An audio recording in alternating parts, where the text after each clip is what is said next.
नमस्कार. मी चिंतामणी सहस्रबुद्धे. रागरंग.com या यूट्यूब चॅनलवर आपलं सर्वांचं सहर्ष स्वागत आहे. सांगली जिल्हा मध्यवर्ती बँकेच्या उपाध्यक्षा जयश्री वहिनी पाटील या नेमक्या कोणत्या पक्षात प्रवेश करणार याबद्दल सांगली शहरच नव्हे तर संपूर्ण सांगली जिल्ह्यात सुद्धा अत्यंत उत्सुकता आहे. याचं सगळ्यात महत्त्वाचं कारण असं की गेल्या काही दिवसामध्ये जयश्री वहिनी पाटील ह्या अजितदादांच्या राष्ट्रवादी काँग्रेसमध्ये प्रवेश करतील असा एकूण सूर होता. परंतु एक नवीन बातमी पुढे येते. ती अशी आहे की जयश्री वहिनी पाटील यांना आणि त्यांच्या संपूर्ण गटाला भारतीय जनता पक्षाने सुद्धा निमंत्रण दिले. मिरजेचे आमदार आणि भारतीय जनता पक्षाचे ज्येष्ठ नेते आमदार डॉक्टर सुरेश खाडे यांनी सुद्धा जयश्री वहिनींना तसं आमंत्रण जाहीरपणे दिलेलं होतं. त्यामुळं आता थोडीशी कार्यकर्त्यांमध्ये द्विधा मनस्थिती निर्माण झालेली आहे.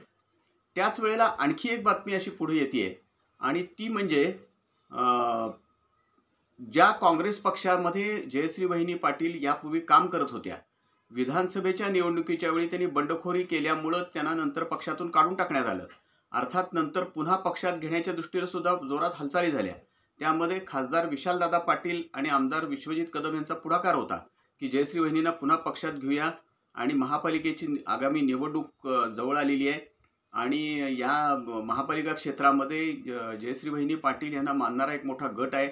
मदन भाऊ पाटील यांची शक्ती आहे यांच्या गटाची ह्या सांगली शहरामध्ये आणि मिरज आणि कुपवाड शहरामध्ये सुद्धा. त्यामुळे त्यांना आपण पुन्हा पक्षात प्रवेश देऊया अशा स्वरूपाची चर्चा त्यावेळेला सुरू होती.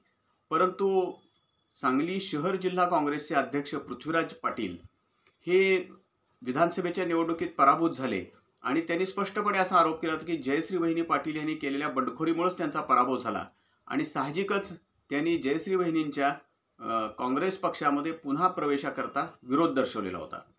त्यामुळे साहजिकच जयश्री वहिनी पाटील आणि त्यांच्या समर्थक गटाची अशी पंचायत झाली ती की नेमकं काय करायचं. कारण आत्ता त्या तांत्रिकदृष्ट्या आपण जर पाहिलं तर ते कोणत्याच पक्षात आत्ता सध्या नाही आहेत. म्हणून त्यांनी गेल्या काही दिवसांपूर्वी एक कार्यकर्त्यांची एक मोठी बैठक घेतली. मोठ्या संख्येनं कार्यकर्ते त्या बैठकीला उपस्थित होते. त्यामध्ये त्यांनी हा विचार मांडला की आपण काय निर्णय घ्यावा. त्यावेळी अनेक कार्यकर्त्यांनी अजितदादांच्या राष्ट्रवादी काँग्रेसमध्ये आपण प्रवेश करूया असा विचार मांडला. याचं कारण असं की आपले आणि अजितदादांच्या राष्ट्रवादी काँग्रेसचे विचार जुळतात, आपली कार्यशैली साधारणपणे एकच आहे आणि स्वतः अजितदादा पवार हे कार्यकर्त्यांना बळ देतात, नेत्यांना बळ देतात. तर ते आपल्याला महापालिकेच्याच निवडणुकीतच नव्हे तर जिल्हा परिषदेच्या आणि पंचायत समितीच्या निवडणुकीत सुद्धा अजितदादा आपल्याला बळ देतील आणि आपल्याला महापालिकेच्या विशेषतः निवडणुकीमध्ये त्याचा फार मोठा फायदा होईल. सर्व प्रकारची मदत अजितदादा आपल्याला करतील. त्यामुळे आपण अजितदादांच्या राष्ट्रवादी काँग्रेसमध्ये जाऊया असा सर्वसाधारण सूर होता त्या बैठकीचा. त्याच वेळेला काहींनी मात्र भारतीय जनता पक्षात आपण प्रवेश करूया असा एक विचार मांडलेला होता. त्या कार्यकर्त्यांचं म्हणणं असं होतं की राज्यात महायुतीचं सरकार सत्तेवर आहे आणि भारतीय जनता पक्ष हा महायुतीमधला सर्वात मोठा पक्ष आहे. मुख्यमंत्री त्या पक्षाचे आहेत. सांगली जिल्ह्याचे पालकमंत्री चंद्रकांतदादा पाटील हे भारतीय जनता पक्षाचेच नेते आहेत. त्यामुळे साहजिकच भारतीय जनता पक्षात आपण गेलो तर आपल्याला अधिक फायदा होऊ शकेल. महापालिका निवडणुकीच्या दृष्टीने सुद्धा आपल्याला चांगला फायदा होईल आणि अन्य निवडणुकांच्या दृष्टीने फायदा होईल. आपली काही कामं करण्याच्या दृष्टीनं सांगली शहरातली म्हणा किंवा अन्य अशी कामं मतदारसंघातली करायला आपल्याला विकास कामं करायला सुद्धा आपल्याला भारतीय जनता पक्षाच्या सत्तेचा मोठा उपयोग होईल.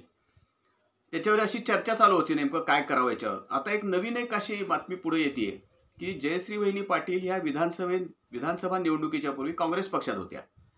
किंबहुना काँग्रेस पक्षाचीच त्यांची परंपरा आहे, त्यांच्या घराण्याची आणि एकूण त्यांच्या सगळ्या गटाची सुद्धा.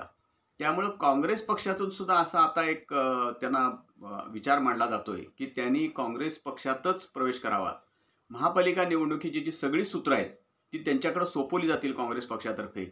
उमेदवारांची निवड असेल, प्रचार असेल, ही सगळी कामगिरी जयश्री वहिनींच्या नेतृत्वाखालीच महापालिका क्षेत्रात होईल आणि त्यांनी काँग्रेस पक्षामध्येच येऊन काँग्रेस पक्ष बळकट करावा, महापालिकेमध्ये सत्ता आणण्यासाठी मदत करावी असा एकूण प्रस्ताव काँग्रेसतर्फे सुद्धा त्यांना देण्यात आला आहे असं सांगितलं जातं. आता ह्या सगळ्यामुळं नेमका असा प्रश्न निर्माण झाला आहे की जयश्री वहिनी पाटील आणि त्यांचा जो मोठा समर्थक गट आहे तो नेमका कुठल्या पक्षात जाणार अजितदादांच्या राष्ट्रवादी काँग्रेसमध्ये तो प्रवेश करणार का भारतीय जनता पक्षात प्रवेश करणार का काँग्रेसमध्येच पुन्हा प्रवेश करून काँग्रेसचाच विचार पुढे नेणार, अशी एकूण चर्चा चालू आहे. काही कार्यकर्त्यांनी तर आणखीन एक शोध लावलाय की त्यांचं असं म्हणणं आहे की लोकसभेमध्ये आता आरक्षण महिलांसाठी ठेवलेलं आहे, विधानसभेमध्ये सुद्धा ते आरक्षण येईल यथावकाश, आणि त्यावेळेला सांगली विधानसभा मतदारसंघात सुद्धा असं आरक्षण पडलं तर जयश्री बहिणींना तिथं सुद्धा संधी मिळू शकेल. अर्थात ह्या सगळ्या जर-तरच्या गोष्टी आहेत, परंतु कार्यकर्ते तेवढ्या पल्ल्यापर्यंत जाऊन विचार करतायत हे आपण लक्षात घेतलं पाहिजे. आणि त्या दृष्टीनं आता सध्या कार्यकर्त्यांच्यामध्ये खूप उत्कंठा आहे, उत्सुकता आहे की नेमकं काय करायचं. एक निश्चित आहे की महापालिकेच्या निवडणुकीमध्ये जयश्री वहिनी पाटील यांचा समर्थक गट खूप मोठी कामगिरी बजावू शकतो. साहजिकच भारतीय जनता पक्ष असेल, अजितदादांचा राष्ट्रवादी काँग्रेस पक्ष असेल आणि काँग्रेस पक्ष असेल, ह्या तिघांच्याही दृष्टीनं त्यांचं महत्त्व आहे आणि ते प्रयत्न करणार की जयश्री वहिनी पाटील यांनी ते आपल्याकडे यावं. तर आता नेमका त्या काय निर्णय घेणार आपल्याला काही आज सांगता येत नाही. त्यांचा गट काय नेमका निर्णय घेईल काहीच सांगता येत नाही. पाहूया काय होतंय ते. आणि तुम्ही आमचं हे .com हे जे रागरंग.com चॅनल आहे हे आपण शेअर करा, सबस्क्राईब करा, लाईक करा, जास्तीत जास्त सबस्क्राईब करा, आपल्या कमेंट्स आम्हाला पाठवा, त्यामुळे आमचा अधिक उत्साह वाढेल. सबस्क्राईब करा. नमस्कार.